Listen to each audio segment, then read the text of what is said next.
Hi అండి. ఎప్పుడు చేసుకునే రొటీన్ పొంగలి కాకోకుండా ఇలా ఓట్స్తో ఒకసారి పొంగలి ట్రై చేయండి. ఒక బౌల్ తీసుకొని ఒక చిన్ని గ్లాస్ పెసరపప్పుని బౌల్లో వేసుకొని పెట్టుకోవాలి. పెసరపప్పు మునిగేంత వరకు నీళ్లు పోసుకోవాలి.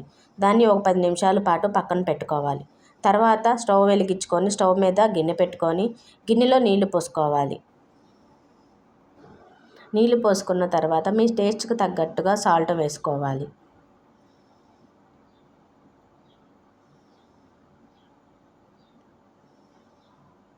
నీళ్లు కొంచెం మరుగుతున్న తర్వాత మనం ఏ గ్లాస్తో అయితే పెసరపప్పు నానబెట్టుకున్నామో అదే గ్లాస్ తోటి ఓట్స్ని కూడా వేసుకొని నిదానంగా కలుపుకోవాలి.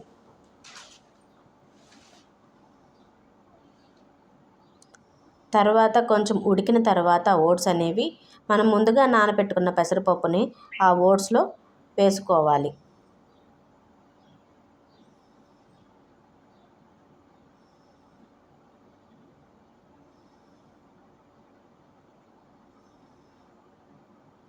మొత్తంగా వేసుకొని ఒకసారి మనం దాన్ని స్పూన్ తోటి కలుపుకోవాలి.